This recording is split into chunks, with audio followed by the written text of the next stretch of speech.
Hey guys, today we are going to be making pumpkin pie. So, in this container I have nutmeg, allspice, and salt. Instead of using cinnamon, I used allspice because my mom's allergic. So if your mom's allergic, then use allspice. Then I have some well-beat eggs, some evaporated milk, some heavy whipping cream, some pumpkin pie filling, and some sugar.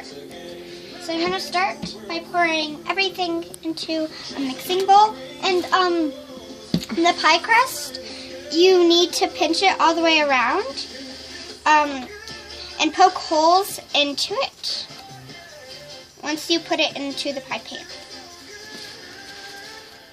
Hopefully, Mom, you pinched it all the way. You can rip off the extra, and you want to put this onto a baking sheet. Oh, do you need a baking sheet, Miss Keela? Yes. Perfect. Okay, gotcha. Baking sheet it is. There you go, Keela. I will put it right here. So, taking your bowl, just pour everything in. Oh, a little splash there. Milk will splash back up, so just be careful. Yeah, I think I'm losing a lot of it. So while Keela's mixing this, I'm going to tell you how much the ingredients are. So you want to use a 15-ounce can of pumpkin mixture. Now, if you don't want to use that, you can go ahead and make yourself up your own pumpkin mix, and you're more than welcome to do that. You also need 2 eggs, 3/4 cups of sugar. You need, of course, your 1 9-inch pie crust. You also need 3/4 teaspoon of salt, 3/4 teaspoon of cinnamon, unless you're like me and allergic to cinnamon, like Keela said here. And then you can use allspice. A 1/2 teaspoon of nutmeg. And you want to use a 1/2 cup of heavy whipping cream and a 1/2 cup of evaporated milk. Now, the reason we like heavy whipping cream up here in the elevation is it makes it a little bit fluffier. And we've noticed that. You need a little help? Okay, Keela. If you'll hold the camera, I will help you get the rest of that out. Ooh. Turn. It's really hard to in those cracks. So we used a fork here instead of a spoon, huh? To beat my eggs with. But. All right, so let me get a spoon. Gotcha, here. Got you covered. And you have small counter spaces. The reach doesn't take very long to get what you need. All right, there we go. That's your pumpkin mix right there. Okay. All right, Keela, back to you. Now we're going to also put in the rest of this. I forgot. Yeah. You need to get it all out, otherwise it won't turn out as good. What about the sugar? Do we need that in there as well? Yes, we do. Now, here's a secret too, guys. When you use your blender, start it out on low first when you put it in, and then work your way up.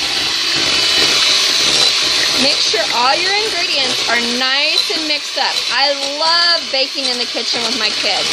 Keela's my youngest. She is now 8. And I started baking with my kids when they were about 5 years old. As soon as they can stand up to the counter, they can learn to bake. It's a great way to teach them math skills too, because you're measuring a lot. And by the way, I started baking when I was how old? About 4 or 5 years old. I'm gonna go up to... It gets a bit splashy. I'm gonna turn it down.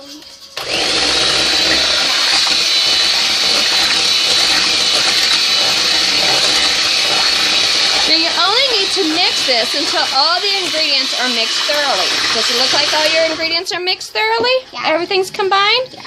Excellent. I can't taste it. All right. So, guys, if it's got raw eggs in it, some people say you can go ahead and eat it, and some people say don't. I always tell my kids, if it's got raw egg in it, don't eat it. That's just my preference, but it's up to you. So, let's go ahead and we'll take this out. And now I'm going to use this spoon right here to get all of the pumpkin off of it and get the sugar well blended. Exactly. So again, mix everything really thoroughly. That looks really good, Keela. You about ready to pour it into the pie crust? Almost. I like mixing it like this. It feels like it's so light. It's so light. Like a cloud. Wow. It doesn't take that much, like... I know, it looks kind of runny, huh? Can't imagine that's going to be a pumpkin pie. I'm excited. We made we made apple pie last year. That was fun. All right, so now we just need to bring our pie crust over. And if Keela will you'll grab the pie crust and bring it on over. Yeah. I can put that, hopefully I don't drop it. There you go. Go ahead and get your pie crust, Keela, and bring it on over. It's over. All right. So I'm going to hold the bowl while Keela pours it into the pan. Now, do this slowly because sometimes you make a little bit more than your pie crust will actually hold. So just do it slow. That looks great. Held that much. So it held all of it. That's really good. Gonna Excellent. get the air bubbles all out, all around. All right. Now, one thing that we do here is we take and we cover the outside of our crust. If you've watched Keela's pecan pie, you watched us do that as well. So don't forget to do that before you put it in the oven, right? Yep. And after 25 minutes or how long it's supposed to bake, take the aluminum foil off of the crust, and then you can bake it without the aluminum foil. And about how much longer will I need to bake that, Keela, after you take that off? You will need to bake that for how long it says, but I have to bake this for 15 to 20 minutes, and then I have to bake it to 40 to 45 minutes again. So it could take up to an hour to bake this cake or longer. All right. All right, Keela. Well, we're going to pop this in the oven, guys, and you just stay tuned and come back, and let's see how this one turns out. And describe and leave a comment down below and tell me what your favorite pie is. Bye. Thank you for joining.